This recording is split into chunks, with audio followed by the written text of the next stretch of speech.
This is actually really exciting. Somebody else is going to do all the driving, negotiating all those busy roads, those mountains, the navigation.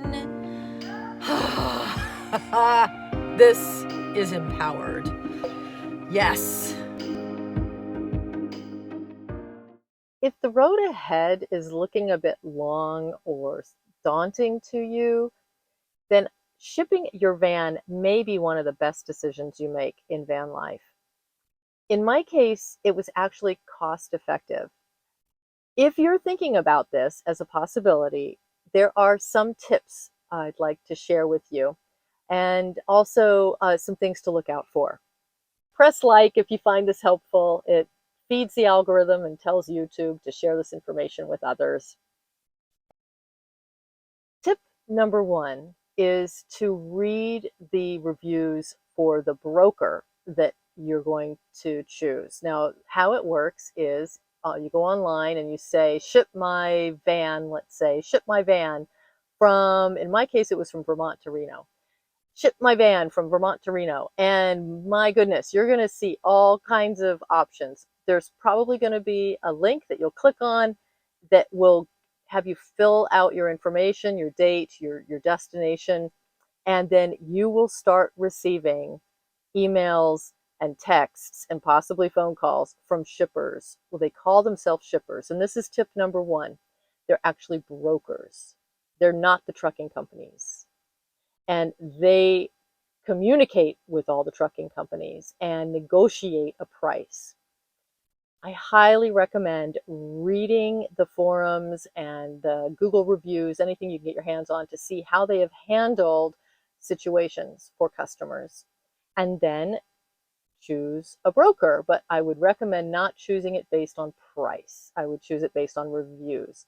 Those prices are variables. They're going to say, hey, we can get your vehicle shipped for this amount of money. But what actually ends up happening is they will send the bid out on a database to all the truckers. And the truckers will look at that and say that that price makes it worth their while or not.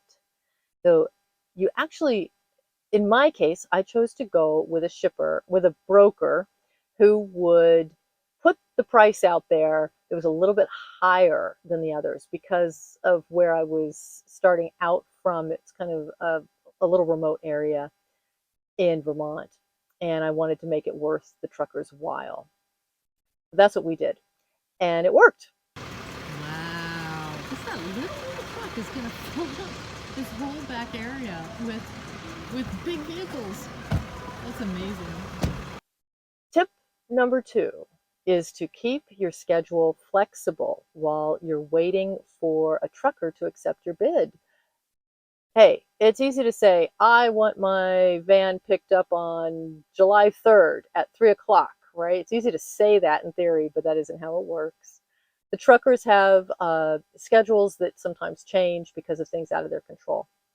So if a trucker says, yeah, I'm going to accept the bid and I can be there July 3rd at 3 o'clock, well, it might not actually be July 3rd at 3 o'clock. It may be a different time or even a different day. And so that's something to keep in mind. So that's what I did. I stayed ready. All right, so we're just going to take a video of the condition. Yeah, very important to know what you're starting with so that when it's delivered, you can say whether or not it matches that condition.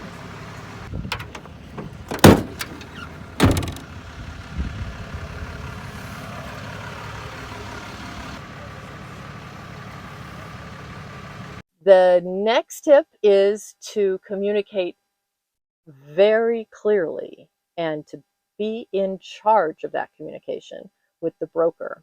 My suggestion would be to not assume that the broker's office is that all the departments are communicating with each other within that office. In my case, I got a call from a different department saying, oh, we have a trucker and they can be there at 4:30, which was in about 2 hours. And so can you be there and meet the trucker? And I was like, wow, that sounds great. That sounds great. And then I paused thought about it and realized I should double check. Do they know that this is a cargo van with a lot of stuff in it? Is that because the person on the other end didn't sound like that they were aware of that? So I double checked, and sure enough, she was not aware of that because it was a different department.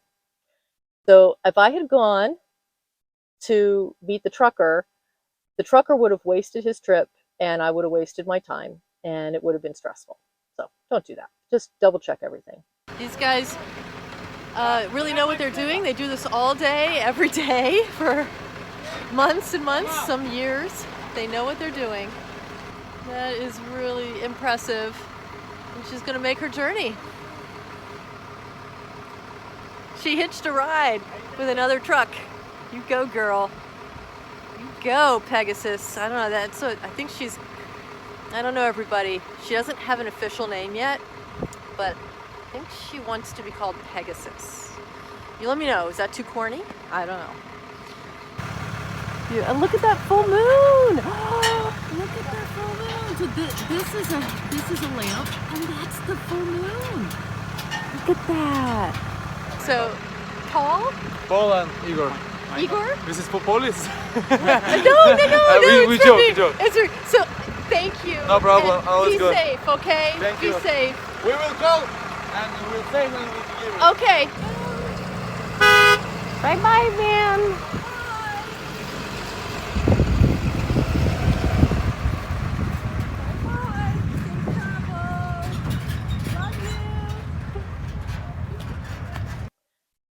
Let's see, another tip would be to double check the payment process. When you receive your vehicle at the other end, which is a very exciting moment, suddenly you're going to have to pay up. And what if you're not prepared with the right payment method? The different trucking companies use different methods. Some take cash, some take check, some take credit card, some take Zelle, some take PayPal, and it could be any combination thereof. In my case, the broker did not give me the accurate information. So I got to the other end and went through all of this, got to the other end, and I wasn't prepared with the correct payment method. But we worked it out. It all turned out just fine. But what if it hadn't? So something to keep in mind as well. Double check that if you can. Or just be prepared with multiple payment methods. So all of that, I don't want all of that to make it sound like a stressful situation. It was stressful, but it was also exciting. I mean, somebody else is doing the driving. Somebody else is handling the roads and the snow and the rain and the long hours and the fatigue. And, they are going in shifts. There were 2 guys who were doing this in shifts. So much better than me spending 52 hours driving across the country. Paul and Igor, and for now, we're calling it Pegasus. They are on their way. They've traveled 2,800 miles in just, let's see, 4.5 days. So let's see what happens next.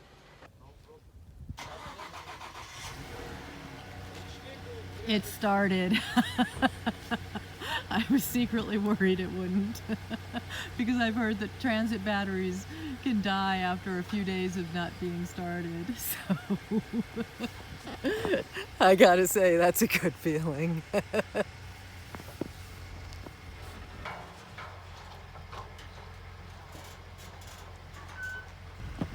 Stop.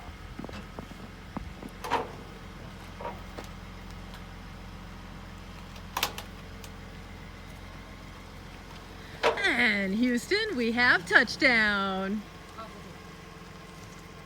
Ready for new adventures here in the other part of the country, other half of the country, 2,800 miles away. Thank you, Easy Auto Ship. Right now, Paul is taking pictures of the vehicle, just like he did when he picked it up. He's taking it upon delivery to see if there are any differences in the condition, and I'll be doing the same thing. Then that would be a recommendation to you as well. Don't just rely on their video or photos, take your own. So I'm going to do that right now. Taurus auto group. You Okay. must put your mail here. Okay.